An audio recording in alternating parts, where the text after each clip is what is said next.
নমস্কার, ব্রেকিং বাংলায় আপনাদের স্বাগত। আমি জয়ন্ত মজুমদার। শুভেন্দু অধিকারী বিশ্বাস করেন যে মুসলিমরা বিজেপিকে ভোট দেয় না এবং হিন্দুরাই হচ্ছে বিজেপিকে ভোট দিয়ে আগামী ২৬ সালে ক্ষমতায় আনবেন এবং হচ্ছে তার বিশ্বাস যে এবং তার স্বপ্ন যে ৫% বাড়তি ভোট, হিন্দু ভোট বিজেপি পাবে এবং পেয়ে হচ্ছে হিন্দু ভোট এবং হচ্ছে জনজাতি পাহাড়বাসীরা ভোট দিয়ে হচ্ছে ২৬-এ বিজেপিকে আনবে এবং ৫% হিন্দু ভোট বাড়লেই হচ্ছে বিজেপি ক্ষমতায় এসে যাবে এবং মুসলিম ভোট তারা দেবে না, তারা তৃণমূলকে ভোট দেবে। এটা শুভেন্দুর বিশ্বাস। লাগাতার শুভেন্দু হচ্ছে প্রচার করে যাচ্ছেন, লাগাতার, এবং মার্চ মাসে তিনি সেই কথাই বলেছেন। তো শুভেন্দুর এই তত্ত্বে অবশ্য বিশ্বাস করেন না সুকান্ত মজুমদার। সেটা কেন বিশ্বাস করেন না আমি আপনাদের বলছি। আগে হচ্ছে শুভেন্দু এই মার্চ মাসেই আর একটি বক্তব্য সংবাদ মাধ্যমের কাছে কি বলেছিলেন আমি শুনিয়ে দেব।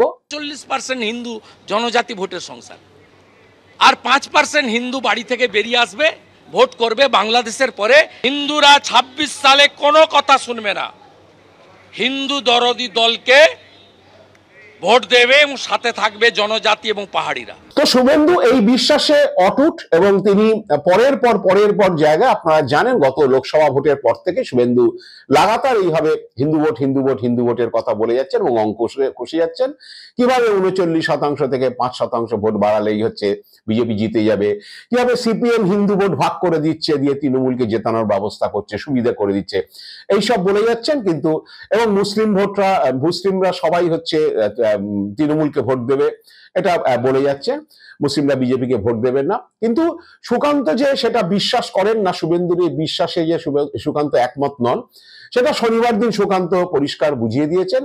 সুকান্ত বলেছেন যে তার বিশ্বাস বা ভবিষ্যতে কোনো একদিন মুসলিমরা নিশ্চিতভাবেই ভোট দেবেন, কারণ গুজরাটে যে বিজেপি 10 থেকে 12% মুসলিম ভোট পায় এবং তিনি এও রেফারেন্স দিয়েছে যে সদ্য যে লোকসভা ভোট হয়েছে রায়গঞ্জে 100% মুসলিম ভোট আছে এমন বুথে হচ্ছে তাদের সাংসদ কার্তিক পাল তিনি ভোট পেয়েছেন এবং এটা প্রমাণিত।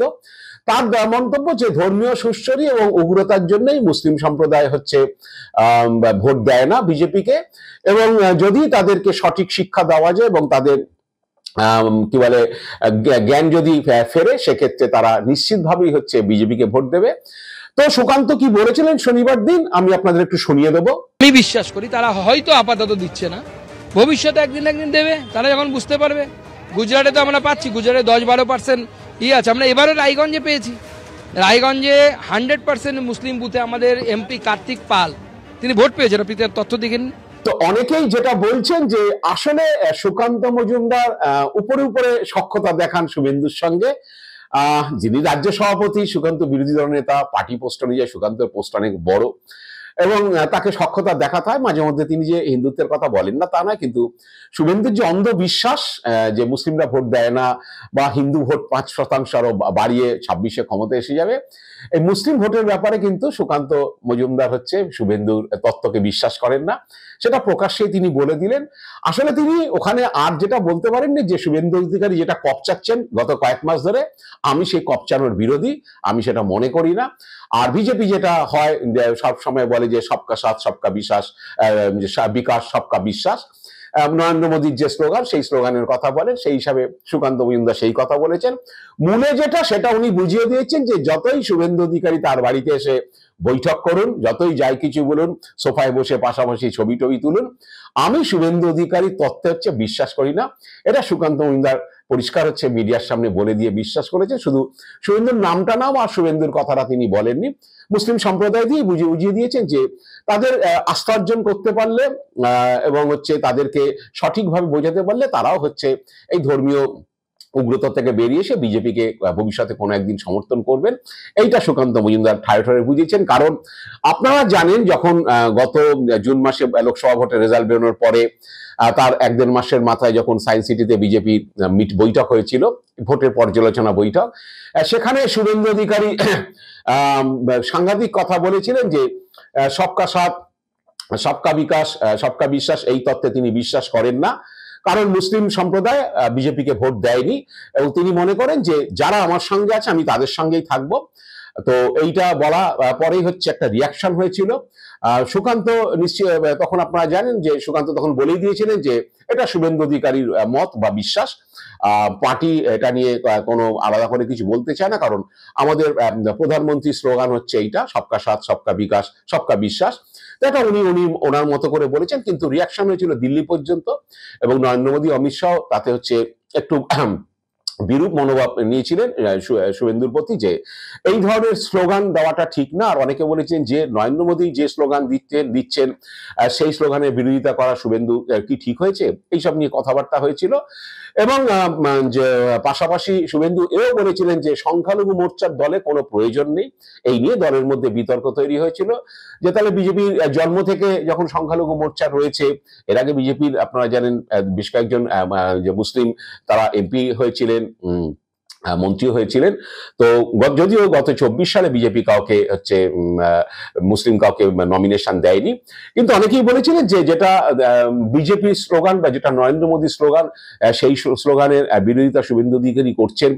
এবং কোনো একদিন ভারতবর্ষের বিভিন্ন জায়গায়, একসময় লখনৌতে বলা হতো যে অটল বিহারী বাজপেয়ী মুসলিমদের একটা বড় সমর্থন পেতেন, তো সেখানে এরকম মুসলিম ভোট পায় না বলে মুসলিমদের কোনো বিকাশ হবে না, কোনো উন্নয়ন হবে না বা করা উচিত না, সংখ্যালঘু মোর্চা তুলে দেওয়া হবে, এইভাবে সংখ্যালঘু সম্প্রদায়কে দাগিয়ে দেওয়া কি ঠিক হচ্ছে? তাতে সচেতন হিন্দু যারা আছেন, যারা এইসব হিন্দু মুসলিম বিভাজন চান না, সেই সব হিন্দুরা বিজেপির থেকে মুখ ফিরিয়ে নেবে না তো, এইসব প্রশ্নগুলো উঠেছে। আবার অনেকে এও বলেছিলেন যে শুভেন্দু অধিকারী লোকসভা ভোটের পর থেকেই হচ্ছে মুসলিম বিরোধী কথাবার্তা বলছেন, হিন্দু ভোট বাড়ালেই হচ্ছে বেড়ে যাবে, আমরা ক্ষমতায় এসে যাব, সিপিএম হিন্দু ভোট কাটছে, সিপিএম কে দাগিয়ে দিচ্ছেন। তো লোকসভা ভোটের পরে তো 4টে 6টা প্রায় 10টা আসনে, বিধানসভা আসনে উপনির্বাচন হয়েছে, সেখানে কেন তার কোনো প্রভাব পড়েনি, সেখানে কেন বিজেপি গোয়ারা হেরেছে, জেতা আসন হেরে গিয়েছে, এইসব প্রশ্ন তুলেছে। কিন্তু শুভেন্দু ওই জায়গা থেকে হচ্ছে নড়বেন না বা নড়ছেন না, তিনি কি বলে তার জায়গাতেই স্থির হয়ে আছেন। এবং আমার ধারণা যে সুকান্ত মজুমদার এই কথা বলার পরেও শুভেন্দু অধিকারী চালিয়ে যাবেন তার মতো করে, এবং তিনি বলতে থাকবেন যে ওই মুসলিম বিদ্বেষের কথা। এবং উনি জানেন যে মুসলিম বিদ্বেষের কথা বললে একটা ক্লাস পার্টির কর্মীদের মধ্যে একটা ক্লাস, তারা হচ্ছে খুব উৎসাহী হবে, দুহাত তুলে হাঁটবে, দুহাত তুলে নাচবে, এবং শুভেন্দু অধিকারী যুগ যুগ জিও এটা তারা বলবেন, এই একটা ক্লাস থাকে। এবং তারা সুকান্ত মজুমদারকে কিছুটা শুনেও চালাতে পারেন যে সুকান্ত মজুমদার যেগুলো যেসব কথা বলছে সেসব কথা আদৌ বাস্তবে ঠিক হয় না বা হবে না, এসব কথা বলতে পারেন। এবং শুভেন্দু অনুগামীরা, বিশেষ করে তার বিধায়ক বা তার দলীয় যারা অনুগামী রয়েছেন, তার বিধায়কদের মধ্যে যেসব অনুগামীরা রয়েছেন, তারাও একই তথ্যে কি বলে কথা, একই তথ্যের কথা বলবেন এবং সুকান্ত বিরোধিতা করবেন। কিন্তু সুকান্ত পরিষ্কার করে হচ্ছে বোঝালেন যে আপনি যতই এসে আমার বাড়িতে বৈঠক করুন, আসলে যেটা অনেকেই বলেছেন যে সুকান্তর বাড়িতে বৈঠক করতে যাও আসলে হচ্ছে অমিত শাহর দরজা খোলার রাস্তা, কারণ দিল্লির নেতারা চেয়েছিলেন যে শুভেন্দু অধিকারী যাতে সুকান্ত মজুমদার এবং দিলীপ ঘোষের সঙ্গে সখ্যতা রেখে চলে, এবং যে দূরত্বটা তৈরি হয়ে গেছিল সুকান্ত মজুমদার এবং দিলীপ ঘোষের সঙ্গে শুভেন্দুর, সেই দূরত্বটা দিল্লির নেতারা মেনে নিতে পারেননি, বিশেষ করে অমিত শাহ বা এখানে যে পর্যবেক্ষক আছেন সুনীল বনসাল, তারা চেয়েছিলেন যে শুভেন্দু একটু নাকে খত দিয়ে একটু মাথা নত করে সুকান্তর বাড়িতে যান, গিয়ে সুকান্তর সঙ্গে একটা বোঝাপড়া করার চেষ্টা করুন বা দিলীপ ঘোষের সঙ্গে একটা বোঝাপড়া করার চেষ্টা করুন, তারপরে হচ্ছে অমিত শাহ দরজা খুলবে।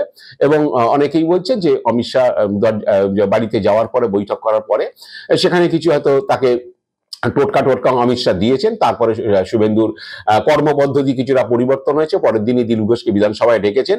তো এই সবগুলো হয়েছে, সুকান্ত উপরে শুভেন্দুদা করছেন। আসলে যখন মনে যে বিশ্বাস, সেই বিশ্বাস যখন কি বলে ভেঙে যায় বা বিশ্বাসের উপর যখন তিনি আস্থা রাখতে পারেন না, তখন সেটা হচ্ছে যে কোনো ভাবেই হচ্ছে সেটা বিস্ফোরণ হবে বা বহিঃপ্রকাশ হবে। সেই বহিঃপ্রকাশই শনিবার দিন হয়েছে। অন্তত শুভেন্দু অধিকারীর মুসলিম তত্ত্বের যে বিরোধী সুকান্ত মজুমদার, সেটা তিনি খোলতাই করে দিয়েছেন।